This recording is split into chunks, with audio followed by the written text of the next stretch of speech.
Hello, sorry about the lighting situation.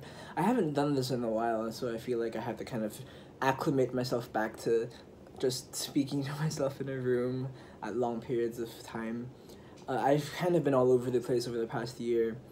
Um, I was in Japan, India, Malaysia, Singapore, Thailand, Cambodia, blah blah blah.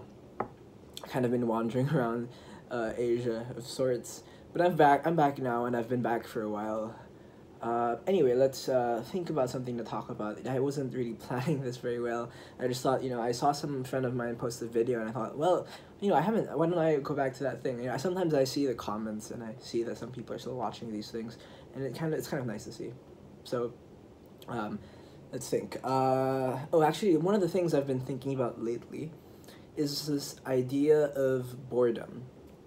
Now, I may have talked a little bit about this before in the video on Schopenhauer, but I started to think about it again. Like it's an interesting kind of idea. The idea that so Arnold Schopenhauer, German philosopher, he uses the how do I say this? He uses the concept of boredom. That boredom exists is somehow proof that life is inherently without positive meaning, or of sorts.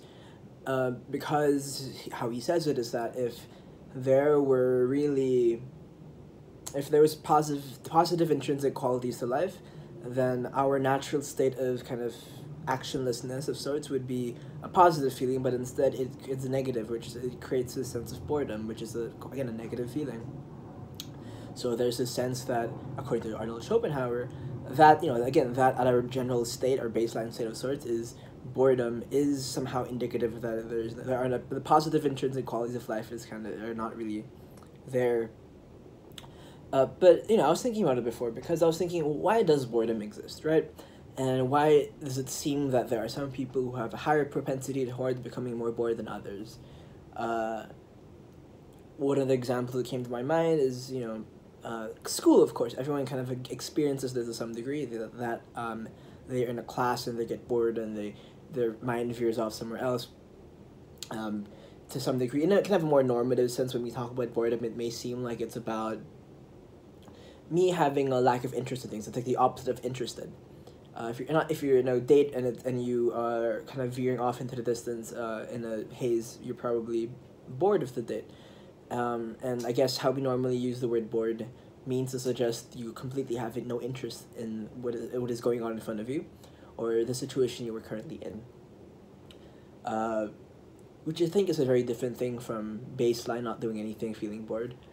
For example, for example, I have some friends who would look at me, and because I spend a lot of time alone at home. I have people who tell me if I was alone at home, I would go crazy, because I wouldn't know what to do with myself, and I'd be thinking too much, and and to some extent, it's an extension of, sorry about that. It's an extension of boredom, right?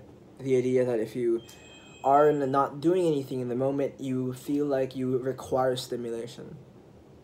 How I approach it in that sense of phrasing would be, well, maybe because we are conditioned into a society where our highest form of kind of goal is productivity and efficiency, and when we are not doing something that is normatively seen as productive, it is perhaps we have created this kind of internal sense that we must be doing something at all times. We should move towards complete activity. Perhaps maybe if you're like working, I think that's what I imagine people who retire, they get very restless. They work how many 10 hours a day or whatever it is every day, and then when they for 40 years, and then suddenly they have to stop and they have nothing to do, and it's all they've known is to do that.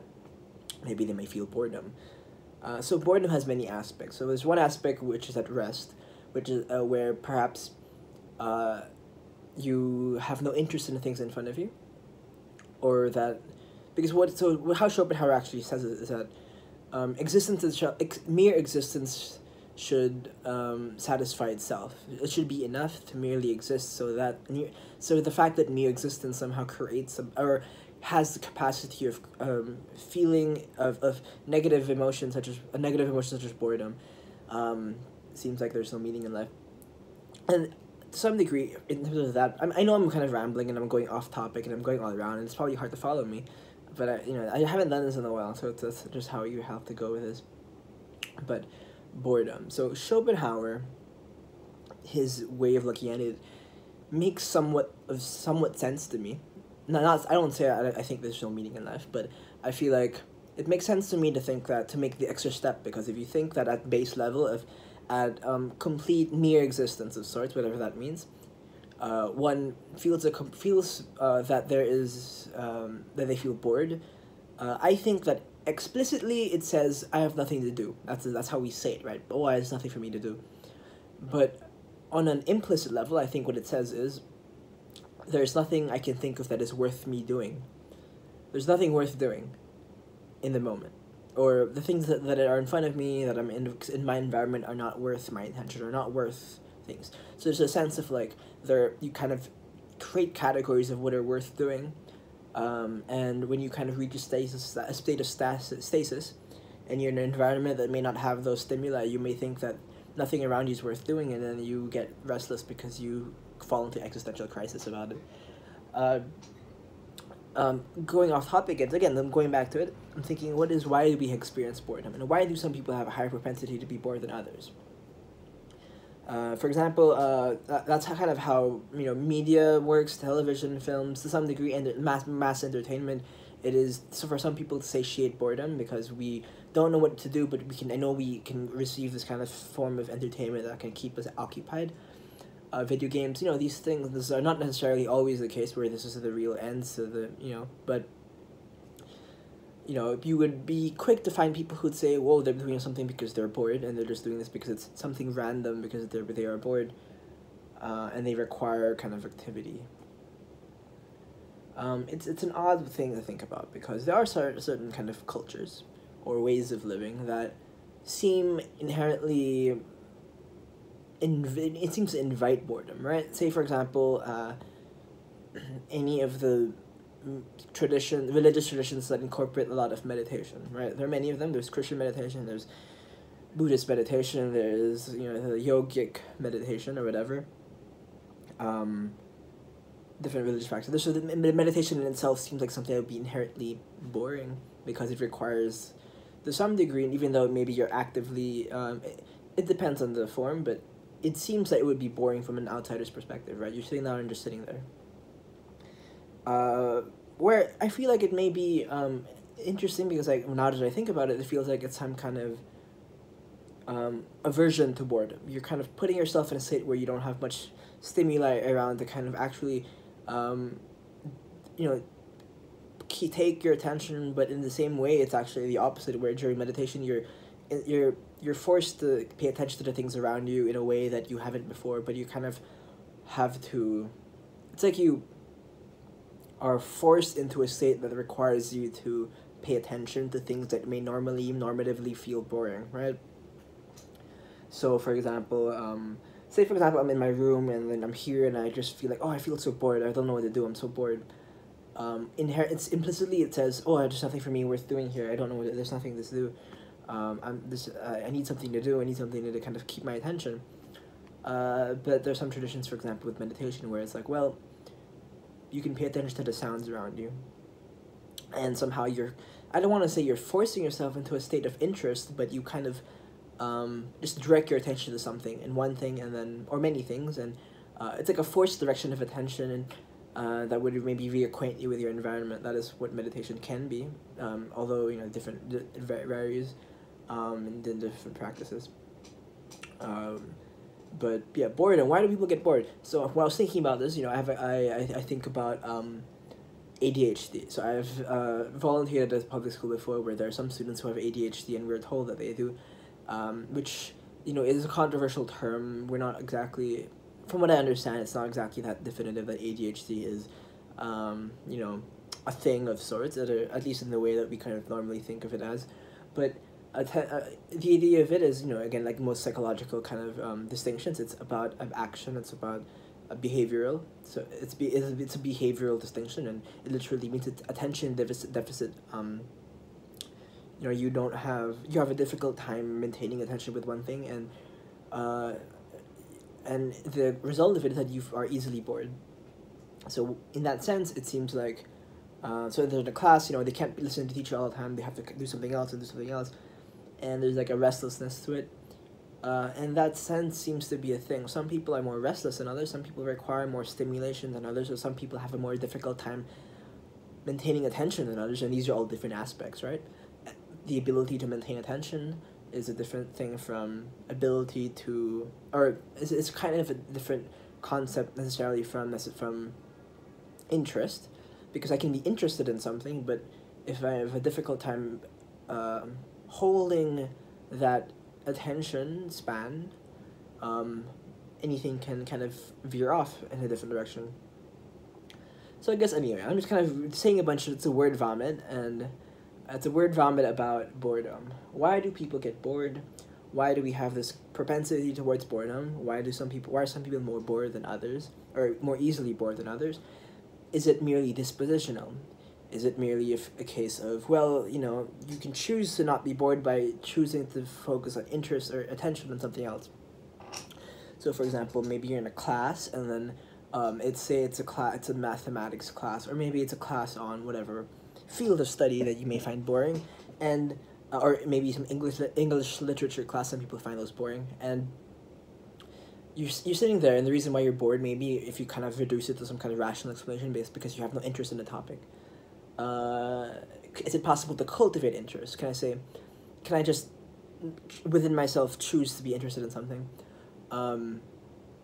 Because when I think about it, I feel like, well, it's possible perhaps to allow oneself to find aspects about a topic that they can find interesting, because every topic is so multifaceted. So maybe one of the many aspects of the topic may pique your interest, but is it possible to actually internally create interest? Like, I don't know, because it's this way of thing for me, because to some degree I feel like, sure, it should be possible, right? I had no interest in religion, really, and then I said, well, let me try it out, let me see, and eventually my interest grew. Although then there's another aspect where if you talk about, say, big 5 personality traits, even though that's kind of a contentious topic as well, do you think that one of the 5 topic traits is openness to experience, right? So is openness to experience as a trait, which I think I'm quite high on, is that what allows me to cultivate interest in other things that I may not be currently interested in, right? So are some people who have a less, I wouldn't say capacity, but a less, say, lower level of whatever it means to have an openness to experience, does that kind of cap their ability to internally motivate themselves to throw attention or interest in one thing or another? And that idea, coupled with the idea that people can kind of fall into meditative practices, where it seems like if it's enforced on you, you can kind of do it. I'm not necessarily sure if everyone will kind of reap the benefits of sorts, or will be able to kind of integrate themselves within the practice in a way that was true to what the practice calls for itself to be. But it is an interesting thing, right? At least for me, I find it interesting, and that's the thing for me. Like, I find many things interesting, so I don't necessarily feel like I do feel boredom a lot. I always find something to kind of put my interest in. My issues, I'm interested in too many things, and because of that, I can get exhausted, right? And the exhaustion falls into the loss of energy that will require me to continue engaging myself in the things I'm interested in. But for other people, I meet people who they just don't have any other interests. They don't know what they are interested in. And I don't know if that's a function of... I don't know what it's a function of. I know people who say they generally don't know what they have any interest in. And that is how they rationalize, say, for example, working or throwing themselves into something they don't necessarily care for. And they say, well, I don't really care about anything, really. I don't know what I care about. I don't know if it's a function of not giving oneself time to cultivate self-interest, or exploring things, or lack of the propensity to want to explore. Maybe it's low openness to experience. I don't know what it is, but it's an interesting idea, I think. So yeah, that's my word vomit for the day. I don't, I've read some comments. I thank you for people who actually watch these videos. Yeah, I'm gonna end this before it gets too long. But yeah, boredom. Are you bored listening to me right now? And if you are bored, think about it. If you're bored listening to me right now, what do you think are the reasons why you may be bored? isn't it interesting? Because if okay, let's be a little bit meta right now. If you're still watching to this point, you're with me already, right? You're 15 minutes in. You're with me. Um, if but if you're still here, that means you were not bored. Why would some other person be bored? I think there are many reasons. For example, the way these videos are not edited. I realize it can cultivate boredom. I was watching a Joe Rogan interview with what's his name, the guy who what's his name, Edward Snowden, and there are these sequences in the podcast video online where Edward Snowden speaking for 20 minutes straight, and without a back and forth with Joe Rogan, and just watching a straight video of 20 minutes bored so me. I couldn't watch it straight. Even me personally, I felt like I couldn't. Things he was saying were interesting, but then I couldn't maintain interest because maybe we are conditioned so much with the fast editing and the back and forth editing, and we're used to many images coming out of us at the same time. Maybe we don't have kind of the patience, or maybe I didn't have it in the moment, but I know other people can have this experience as well, where you lose the patience, right? When you watch a movie, you say even in the form of media, in the cinema, we rarely sit down for a 15-16 minute video of a static shot. Though it happens very rarely with some slow cinema, you don't really have that. So a static shot of me sitting here is somewhat radical. And, like, if you are still watching this video, there's a sense of like a, I feel like it's a bit radical for you to be able to kind of maintain your interest in one static image for so long. That is kind of not regular in our media consumption because we're used to fast editing, we're used to all these things. So if you're even up to this video at this point, possibly you're not even watching, you're on a different page and you're listening, and that's something that is more easier to, I think, take in. So that if you're actually listening to this instead, that makes more sense to me than if you're watching this, because even for me, I feel like if I had to watch someone speak for 15 minutes in a static shot and stare at my face or whatever, I would not be able to kind of maintain interest, and that's an interesting thing because it's another component of interest, right? It's not just about the content, it's about the visual presentation, it's about the voice, maybe it's about all these other aspects that don't necessarily even have to do with the topic at hand. So if the fact that we can get bored of something even though we have, say for example, I have complete vested interest in the topic that's being talked about, but because the video is not edited very kind of quickly, I lose interest in it. That idea that we can lose interest in something because of the presentation, even though disconnected from the content, is an interesting thing for me, because it means that our interests, our attention spans, or whatever it means to be interested in something or to be bored about something, is disconnected from actual content or meaning, or so it's interesting. But I'm gonna stop this before it gets too long. So, yeah, I'm back of sorts. I don't know if I'll keep doing this, but that's what I have to think about boredom. So yeah, whatever. Maybe I'm doing this video because I'm bored. Although I think I'm interested in the idea of boredom, which is a weird concept to kind of wrap one's head around, I think. But that's what it is.